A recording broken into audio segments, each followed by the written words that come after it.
किसी भी competitive exam का क्वेश्चन पेपर सिर्फ नंबरों का खेल नहीं होता।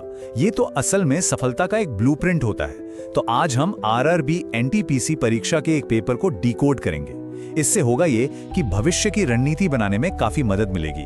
तो सवाल ये उठता है कि भाई एक अकेला क्वेश्चन पेपर आखिर भविष्य की तैयारी के बारे में क्या बता सकता है? बहुत कुछ बता सकता है। चलिए इस ब्लूप्रिंट को जरा और गहराई से समझते हैं और देखते हैं कि एक बेहतर रणनीति कैसे बनाई जा सकती है। तो सबसे पहले बात करते हैं इतिहास और संस्कृति की। देखते हैं कि इस सेक्शन में सिर्फ तारीखें और नाम ही पूछे जाते हैं या फिर मामला उससे कहीं ज्यादा गहरा है और एक डीप अंडरस्टैंडिंग की जरूरत है। तो ये रहा पहला सवाल एंशिएंट हिस्ट्री से। अब पहली नजर में तो ये बिल्कुल सीधा साधा फैक्चुअल क्वेश्चन लगता है। समुद्रगुप्त की प्रयाग प्रशस्ति किसने लिखी? इसका सही जवाब तो है हरिसेन। लेकिन असली रणनीति सिर्फ सही जवाब जानने में खत्म नहीं हो जाती। असली महारत तो तब है जब ये भी पता हो कि भाई बाकी ऑप्शंस गलत क्यों हैं। जैसा कि मैंने कहा, सिर्फ सही जवाब जानना काफी नहीं है। देखिए, कालिदास चंद्रगुप्त द्वितीय से जुड़े हैं, बाणभट्ट हर्षवर्धन से और रविकीर्ति पुलकेशिन द्वितीय से। हर एक ऑप्शन को उसके सही कॉन्टेक्स्ट में समझना यही एक बहुत जरूरी एग्जाम स्ट्रैटेजी है। चलिए अब जरा मॉडर्न हिस्ट्री की तरफ बढ़ते हैं। यहाँ 1857 के विद्रोह से जुड़ा एक सवाल है जो की फिगर्स के बारे में है। सवाल यह है कि कानपुर में नाना साहब के सबसे भरोसेमंद सहयोगी कौन थे? सही जवाब है तात्या टोपे। पर यहाँ भी एक बात पर गौर करना जरूरी है, एग्जाम सिर्फ नाम नहीं पूछ रहा, वो ये जानना चाहता है कि इन किरदारों की भूमिकाओं के बीच का फर्क पता है या नहीं। तात्या टोपे ने मिलिट्री ऑपरेशन संभाले, जबकि अजीमुल्लाह खान ने पॉलिटिकल और एडवाइजरी रोल निभाया। तो इससे एक बात तो साफ है कि एग्जाम में कल्चरल टॉपिक्स की एक बहुत वाइड रेंज कवर होती है। मतलब त्योहारों और आर्ट फॉर्म से लेकर मशहूर संगीतकारों और सामाजिक धार्मिक आंदोलनों तक सब कुछ। ये सिर्फ पॉलिटिकल हिस्ट्री तक सीमित नहीं है। चलिए, हिस्ट्री और कल्चर के बाद अब बात करते हैं देश के नियमों की, यानी कि हमारे संविधान की। देखते हैं कि पॉलिटी सेक्शन में भारत की शासन व्यवस्था से जुड़े किस तरह के सवाल पूछे जाते हैं। तो ये रहा पॉलिटी का एक क्लासिक सवाल। भारत में विधानसभा का सदस्य यानी एमएलए बनने के लिए मिनिमम एज क्या है? लेकिन इसका असली मजा सिर्फ जवाब में नहीं, बल्कि इस नंबर की दूसरों से तुलना करने में है। सही जवाब है 25 साल।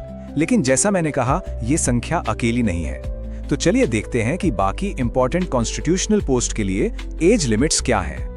देखिए कैसे एक ही सवाल से हमें कई पदों की एज लिमिट्स को समझने का मौका मिल गया। एमएलए और लोकसभा एमपी के लिए 25 साल, राज्यसभा एमपी के लिए 30 साल और प्रेसिडेंट या गवर्नर बनने के लिए मिनिमम एज है 35 साल। इसी एनालिसिस में जुडिशियल रिव्यू पर भी एक सवाल सामने आया।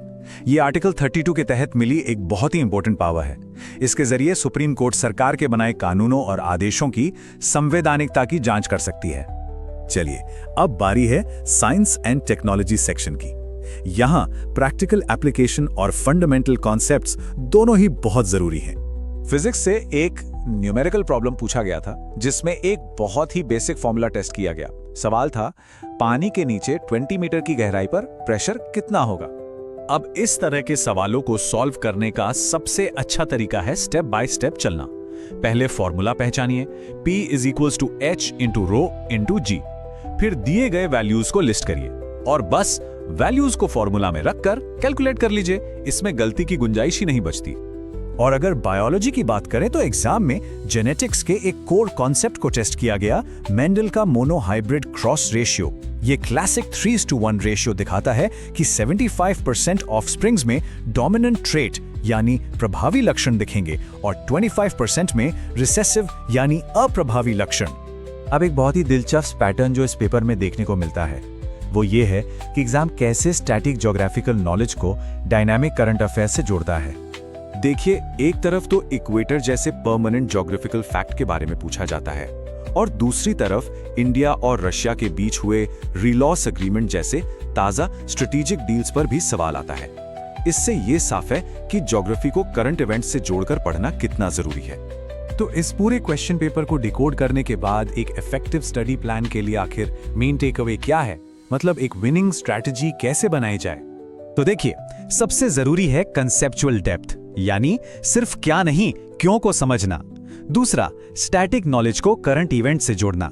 तीसरा, सिर्फ सही जवाब नहीं बल्कि गलत ऑप्शन से भी सीखना। और आखिर में साइंस के कोर फॉर्मूलाज और रेशियोज पर मजबूत पकड़ बनाना। मतलब साफ है, सिर्फ रटना काफी नहीं है। असल में इस एग्जाम में सफलता सिर्फ इस बात का टेस्ट नहीं है कि कोई क्या जानता है, बल्कि इस बात का है कि जो जानता है उसे वो कैसे कनेक्ट करता है। यही कोर फिलॉसफी है जिसे तैयारी में अपनाना है। तो ये एनालिसिस सिर्फ जानकारी नहीं बल्कि एक दिशा है। अब जब ये ब्लूप्रिंट सामने है तो सवाल ये उठता है कि इस पर अपनी सफलता की रणनीति कैसे बनाई जाए। इस पर विचार करना बहुत जरूरी है।